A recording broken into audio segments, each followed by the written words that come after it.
Right, we're going to have a closer look at all the bits and pieces of a supercharged Triton. I'll take you around.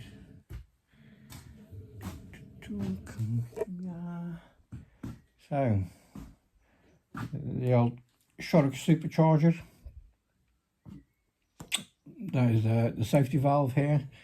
Normally that vents an atmosphere, but you do not want that too close to your spark plug, so therefore it gets piped off and vented down here. Sometimes it does do it. For the rest, what have we got? It runs on double outrigger bearings, so there is no load on the actual bearings of the supercharger itself. It is a Shark 75B.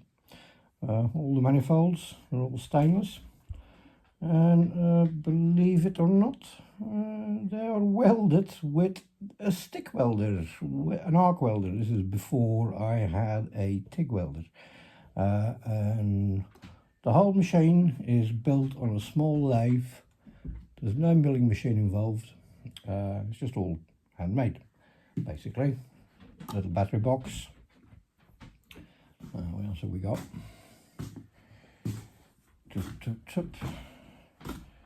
The old SU carburetor.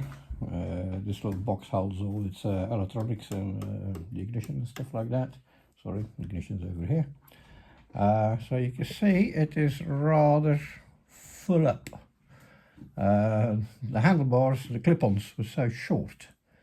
I had to make these little end caps for the brakes, so I could mount my switches on it. One is the horn, and the other one is a dip switch relay for the headlight.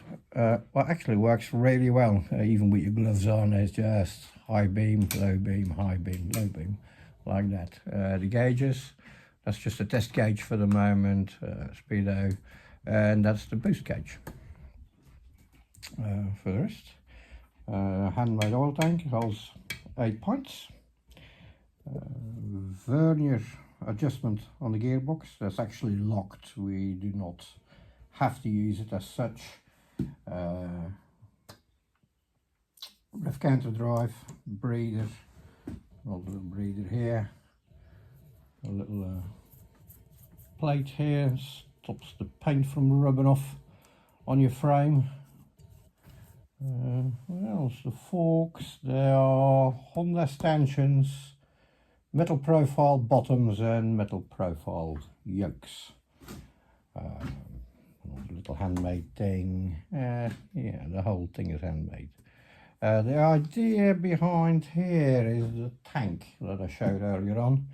It's got a forced air cooling that runs through here. Here's a baffle, and then it shoots between the tank and the supercharger, so that helps cool it a little bit. What else have we got? Another cat light.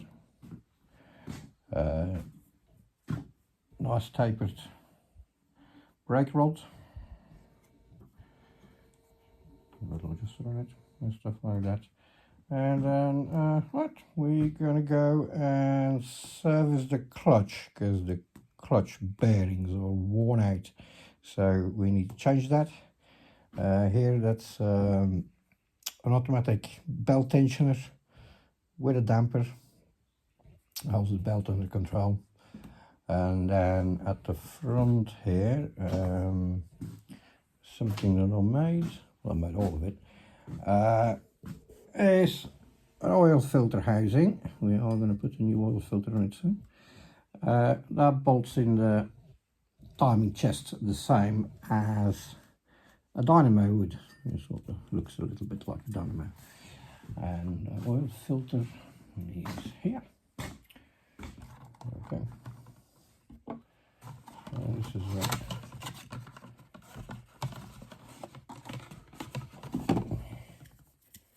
you spin on oil filter, that goes in there, and it lays in the saddle.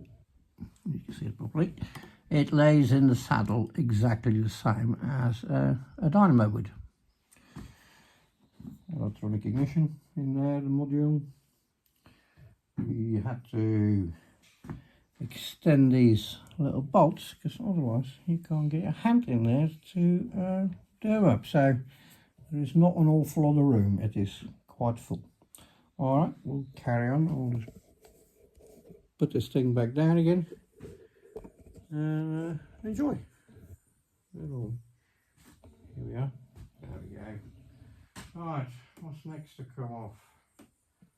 The exhaust. I'll take you back on again once we've got a few more bits off. See you in a bit.